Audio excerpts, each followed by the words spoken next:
to Sales TV. It's a bit of a dreary day out there, but I know we're going to bring you tons and tons of energy and sunshine with our guest today. Welcome to the first edition. We're great to be back in the Cranfield Grenville Turner Studios. We've got a great team behind us: Toby, David, Chris, Marco and Rob. Thanks to all those guys for continuing to help. Today we're kicking off something new. Like last week we looked at sports and what sports can tell salespeople. Today we're kicking off a new stream which will become a kind of a parallel series which is all about sales transformation. We've got Alex who's going to be leading that, and a special guest host who's going to be leading the series with Alex, Dr. Grant Van Ulbrich. So if we can have Dr. Grant come in, please. How are you? I'm excellent. Thanks so much. You're right. It is a little cloudy today here in London, but we're doing fine. Good to see you both as well. How unusual it is for rain this year so far. It's like warmer, wetter winters. Yeah, it's. I mean, you know, but in your roller within Royal Caribbean, it's good news because there's more sea than obviously, so there's more places for boats. Yeah. We're happy with that. That works fine. So guys, what are we kicking off today? What's the series about? Yeah, so the series is about sales transformation, but today's episode, which is one of 6 episodes, it's looking at what is and what isn't sales transformation. So who better to have by my side than Dr. Grant Van Ulbrich talk about this topic? Thanks, I think that was a hospital pass to you, Grant. So he doesn't know. So can you tell us? The football pitch has just been passed over. There you go. Well, yeah. You know, there's no pressure in being, you know, the first doctor in sales transformation. But if we look at what we're trying to do here, we're trying to understand and break the mythology of what is transformative sales and what is sales enablement, what is sales improvement, what is sales coaching. And there's so many different viewpoints that are out there in the world. But I can tell you from a academic standpoint, there is a difference. I look back at in 2018 when I went on this journey into the Sales Masters program, which was here in England, the first Masters in Science for Sales Transformation. And, you know, my initial job title was Sales Improvement. And it didn't really sit well with me because I thought, well, I'm not here to improve people. They're not broken. What are we trying to do? We're trying to focus on revenue, obviously, and closing sales. But there's a different way to do that. And that involves transforming the business units. And so therein lies, well, what do we call you? You know, and there's so many different titles out there. There, as I shared with you, from enablement, improvement to transformation, which is coming to be a very big name throughout the industry. But few two people understand truly what's involved with doing that. Don't you think that as well too, Alex, in your discussions? Yeah, I do. I guess for me, the burning question, though, is how big does the team have to be for it to be a transformation? Could it be 10 people? It could be. As in the actual sales team? As in the actual sales team. Yeah, it's not really limited not to numbers. It's about you and your business stance of where you are in your sales presence. So it could be a team of 1. But if you look at sales and typical selling, we have the base root of sales cycle and sales funnel, which is consultative sales programs. And the consultative sales tips and tricks to overcome and to manipulate the sales process was a big, huge topic in the 1980s. And then it was all about closing, and closing. Make sure you close at least 3 times, especially for contact center sales environments. It's actually required.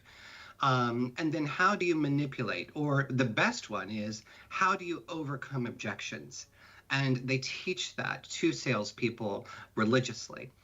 But I ask you today, in today's society, does any consumer just want to call in or to go into a sales environment and you just can't wait for somebody to overcome your objections? No, that's not where we live today.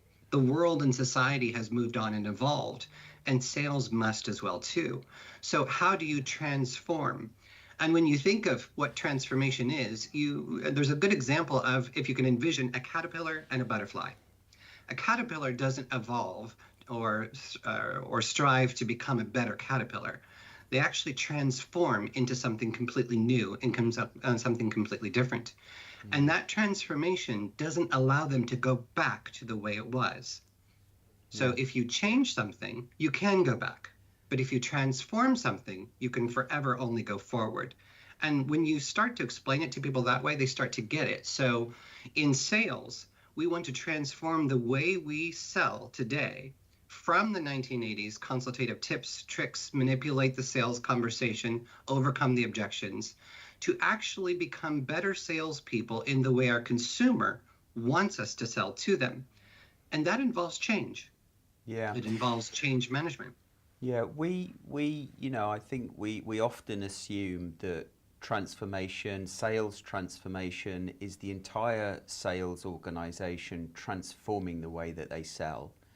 But it doesn't have to be, it could be any form of change. When I think about where the sales process touches the buying process, you've got transformational change that happens with the sales team, but then each individual salesperson is dealing with change every day, but they're also trying to educate their buyer how to change, and then coach their buyer to make or create change within the organization that they're selling to based on the solution that they're selling them.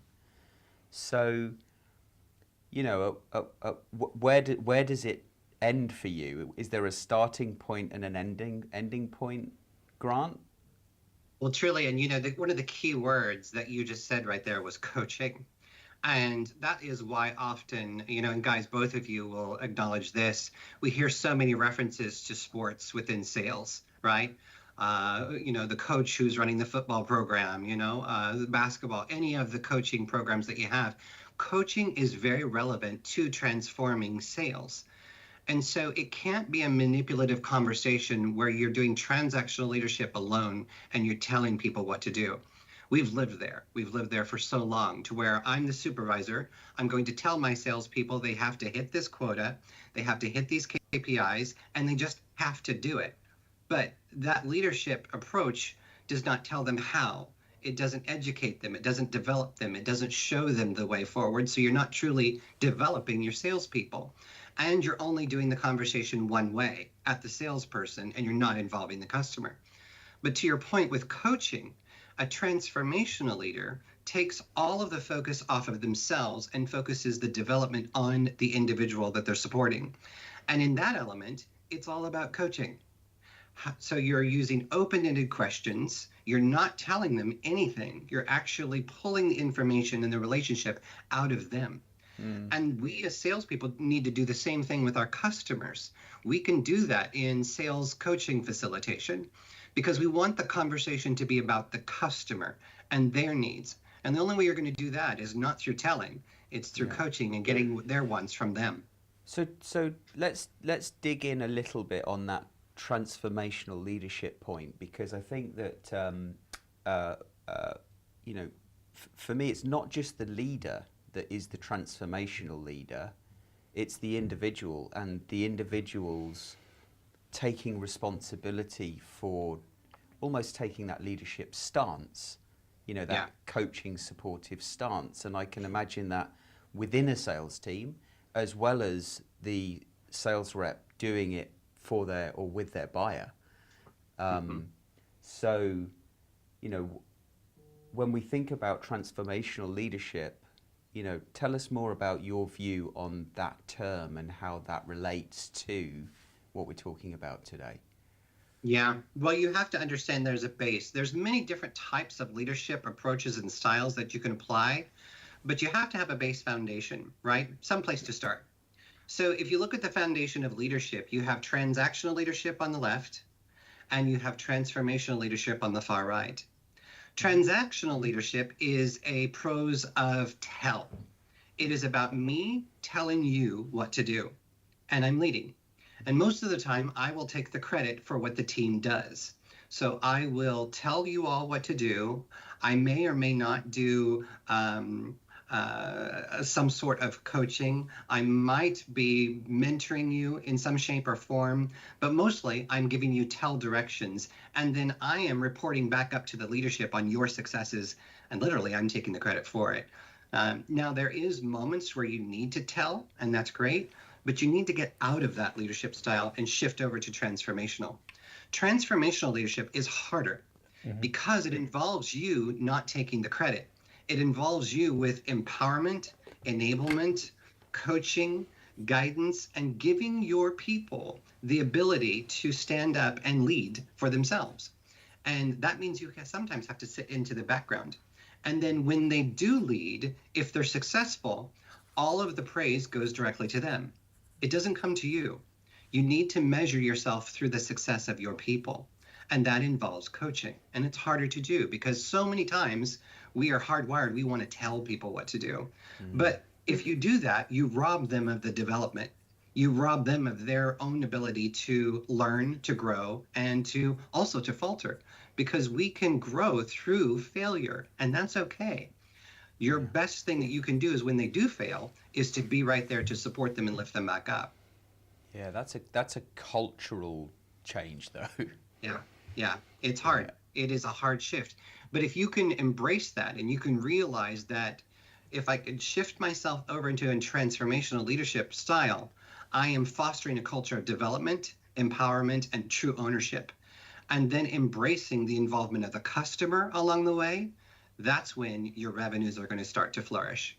Oh, that's just radical. I mean, involving customers. Where's this going to end in the series? Yeah, I mean, come on, guys. It's like, whoa. But you mentioned a couple of things there, and the world has rapidly changed. You came to consumerism, and I think that's the bias, really, Grant, that we've all got. It's the one kind of bias you can kind of own up to and go, we're all consumers, but how's that changed corporate bias? How's that? I mean, we've all got an expectation now of visibility, openness, reviews, and all of those things that actually corporately we've not caught on to that yet. In terms of in B2B, we don't do a lot of that. But I also love this piece, which I want to pull out there, which is we all know some transformational leaders, and there's a difference there. I scribbled down legacy. So if you're a transformational leader, you're looking at a legacy of empowering and improving or helping people improve themselves. Or if you're transactional, your legacy, actually when you turn around, horrible to say, but on your deathbed, when you turn around, it is generally about, I just hit my number a number of repetitive times. And that's got to be hollow. Really, I can't imagine how, if you're in that zone, how do you look forward and go, I'm going to retire, and all I'm going to have to say for my career was I hit a bunch of numbers and I made a bunch of shareholders rich. Well, and it's so true. It is about what is your legacy, but you have to, that's a personal journey, and it's a choice to lead transformationally. And if you can embrace that, if you can understand it, think of it this way. Who will follow you? Do you follow you yourself? Will you follow a transactional leader? So we all have supervisors, we all have leaders, we all have bosses. And do you follow the person who is actually telling you what to do each and every single day? Probably not. You might give about 50-60% of your energy to that person. But if you have a leader or supervisor within sales or with even outside of sales that actually cares, demonstrates empathy, uses coaching, gives praise back to you, picks you up when you falter, and actually cares to champion through empathy your success and your development, will you follow that person? Absolutely. Each and every time. So if you think of sales, people really don't understand the concept of a salesperson and a sales professional. This person is so embattled between change. You have the pressures and transactions of the organization. Hit the KPIs, hit your numbers. We hear that all the time. Manage the numbers, hit the numbers. But then you have also, in today's democracy, where everything is emotional driven, identity purpose driven on buying processes, you have the consumer who is equally knowledgeable about your products, if not more so, with the advance of the internet, AI, and different capabilities. Often we find consumers know more about your products and services than you do yourself. And then there's ghosting, there's deal breaking, there's deal faltering, there is non-responsive of emails and communication. So a salesperson is literally like a ping pong ball back and forth between that. And your job as a leader is to be a transformative leader there to support them. And that involves change management heavily. I think what you touched on there, and I was talking to Guy Lloyd, who we all know, there's a great piece of work that talks about can't leave it behind. And it talks about the mental pressure on salespeople, but you've actually got their personal pressure before they even walk through the door. And you've got financial, you've got health, you've got and you've got basically a family. But Guy and I were kind of spitballing about this, and actually what's really to your point, Grant, is start at 9 o'clock, you walk through the door and you've got all of that that's already before, and then mostly the company then dumps it on you and gives you more pressure. But actually at 5 o'clock, you walk out, you've still got then the work pressure with you, because no one comes in and looks after your deals or your customers. And where Guy was going, which is brilliant, he said, if you're a doctor, yeah, you're a massively high pressure job. But when you go home, there's another doctor that comes in and looks after the patients that you started with. If you're a policeman, you don't go, right, I've got to be here just to rush out and keep that street safe. You've got another police officer that, and you look at all of these other professions and people basically come in and take the pressure away from you. But sales, it's this washer of pressure on you all the time. It doesn't end. Yeah. No. Yeah. Not only that, this concept of 9 to 5 would be wonderful.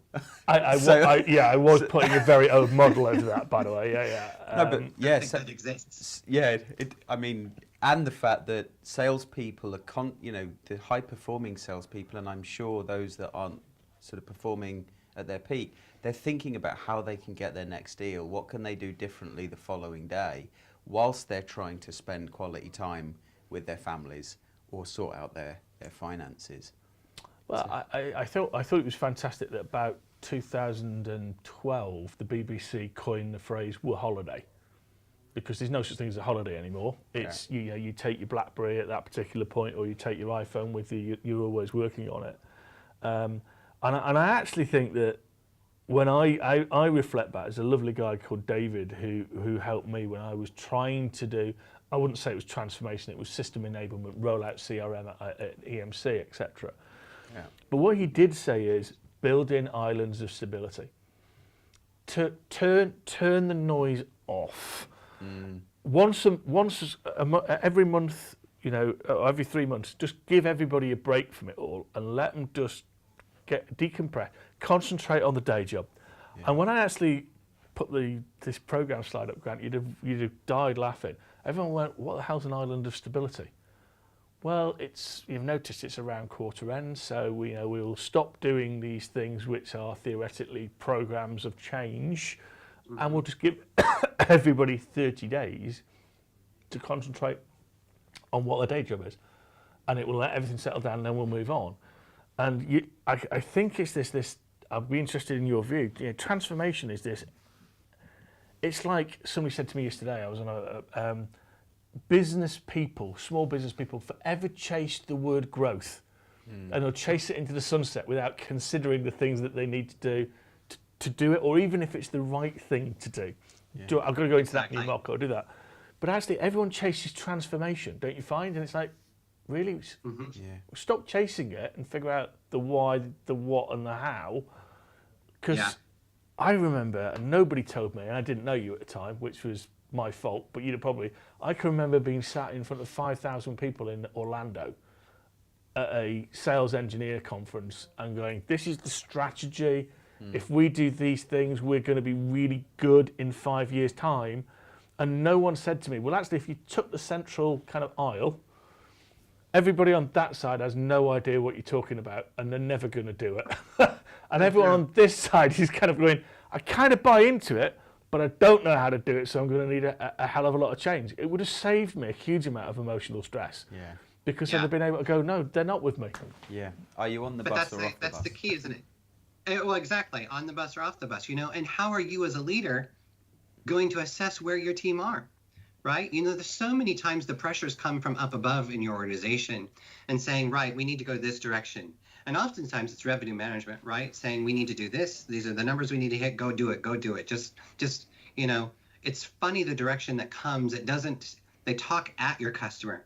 Just tell them they need to buy this. Tell them they need to do this. That's not how the world works.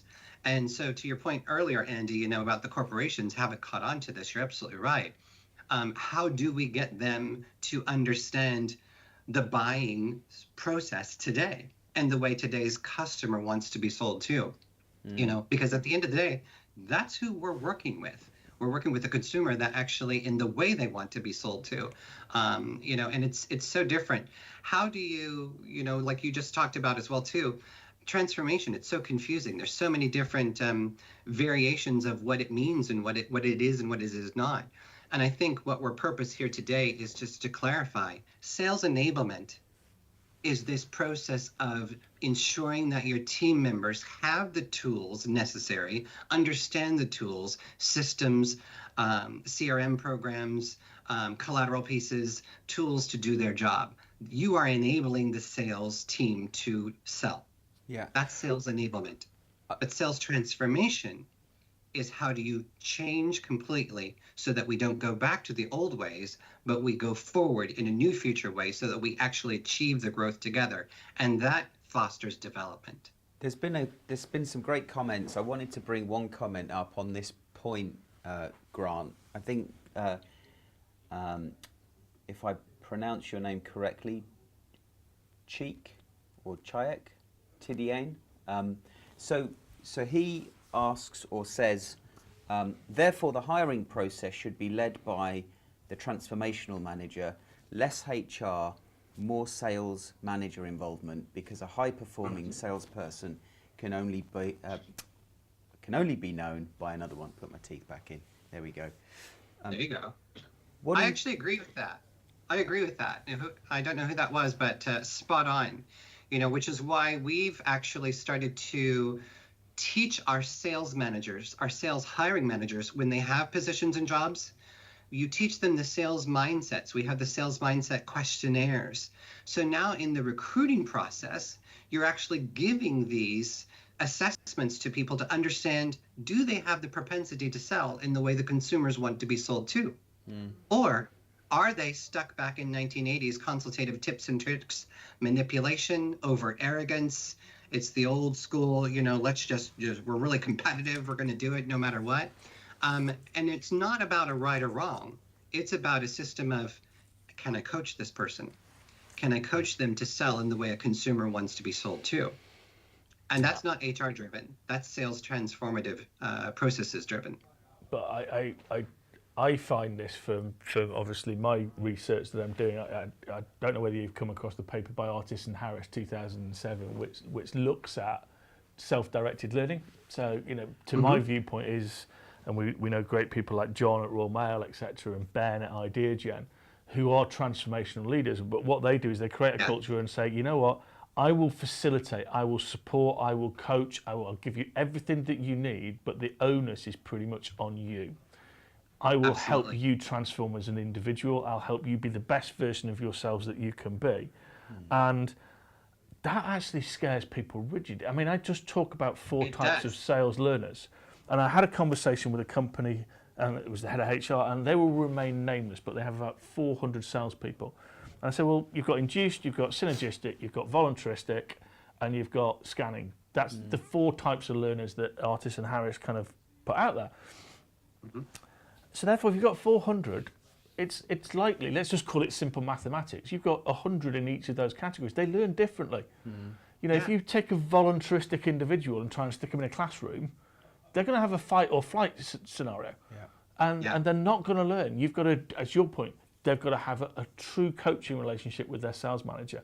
They've got to have access to be able to learn themselves, implement, reflect, come back, have the right viewpoint. But if you're taking someone straight out of university, they want that scaffolding, they want that more structured. They still want a coach, they still want a good leader, but most organisations go, no, what we're going to do is just get everybody in a classroom or stick them in a virtual session and they're all going to do this, and then the numbers are going to look after themselves. Now the risk is that's what companies do using this model. So there's just 4 versions of that, as opposed to what I think where we need to get to as an industry is individualized learning.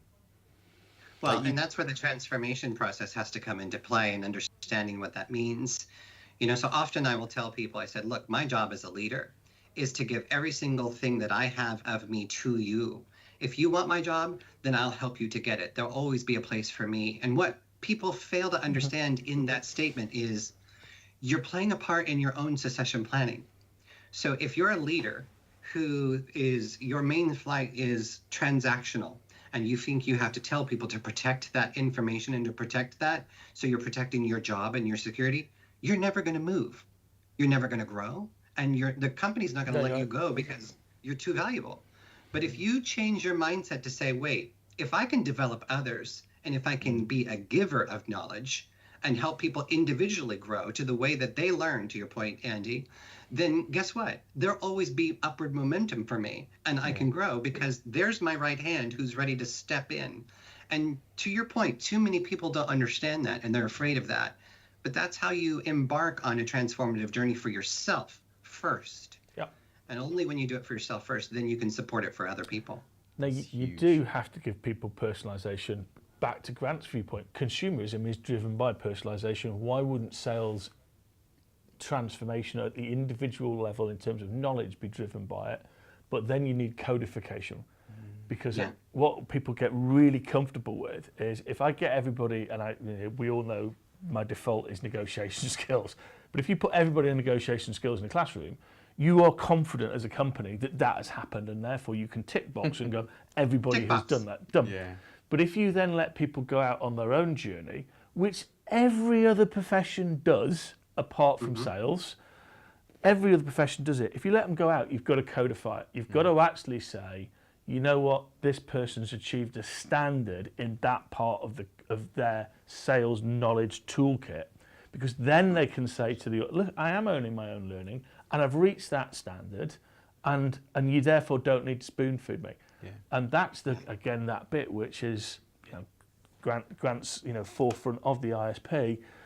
That's the way we've got to join the rest of the world. Yeah. But we can't judge people by their number and say they're competent because they hit a number.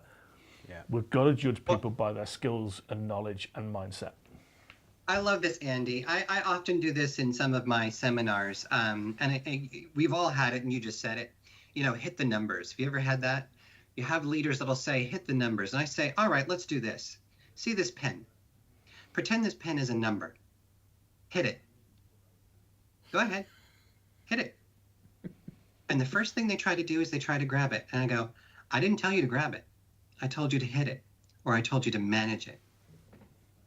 And then they just look at you completely confused. And what they fail to understand is that a number is a moment in time. And when you see it, it's already done. You can't manage it. There's no way. It's history. It's in the past. The only thing you can manage as a true sales leader is the actions and activities that the sales team produces and that they're capable of, because that's the portion that actually makes the numbers. So as a leader, you need to understand what it is you're trying to drive. You're not trying to hit a number. You're trying to ensure that the actions are there so you can achieve the numbers. Well, I mean, that's the difference between output KPIs and input KPIs, isn't it? Exactly. Everyone measures that number. I hit the number. But what did you do? Now, we've got 2 minutes left. What did you do? We do. So what I would like you two to tell me is, what does the rest of the series hold for people? Ooh. Alex. Do you... Yeah.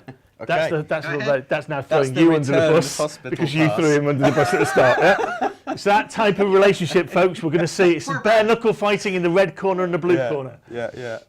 Okay, so episode 2, scheduled for the 25th of April. We are going to be looking at where are you starting from. So sales transformation needs to have some sort of starting point. Where are you starting from? Yeah. We have a guest, Axel Feroles. Did I pronounce that correctly, Grant? Yes, from SAP. Yeah. So he He has tentatively said he's ready to come, so we'll make sure that he comes and joins, which will be great. Okay. Shall I omit the names for now? Yeah, No, that's fine. because so far today you've butchered everybody's name. So There you go. I got that one right though, Grant. No. Okay. Moving swiftly on. Episode 3 scheduled for the week of the 20th of May. Yep. Specific date still to be confirmed. What is leadership? And where are you at the moment? Transactional versus transformational. Okay. Yeah. Then episode 4, week beginning 3rd of June. How do you create the culture for transformative change that sticks? We then have episode 5, week of the 24th of June. The change journey. What are the milestones? What are the islands of stability? To your point. Come on, lads. It's almost like we planned this, isn't it? There you go. Never. And then we're finishing off with episode 6. How do you know when you've transformed? Are you done? Yeah. Ooh. And we do have some great speakers lined up. And I'll just share it because I know them very well. Axel Ferralis from SAP, John Nicholson from Royal Mail. Very excited to have him back, and Axel with him as well too. Rainer Stern, who's with SAP over in Frankfurt. He's an amazing gentleman, and also one of my co-authors on our new book that's coming out. And then Sakis Tsoudis from SAP as well too. So it's going to be exciting. Great leaders that are coming to join us in these discussions. Well, it's been an honour to be with you both today. We're out of time, but Grant, really looking forward to doing a couple of sessions with you on this. Looking forward to continuing to expand what Sales TV is all about. So thank you, Grant. Really looking forward to you hosting this, and yourself, Alex. Thank you to everyone for joining today. We will reinforce actually what the series holds and give you some information around that through our webpage and on LinkedIn. We wish you a fantastic day, fantastic week, and hope you actually have a safe one, which is the most important. Thanks from Sales TV. Goodbye all. Bye for now.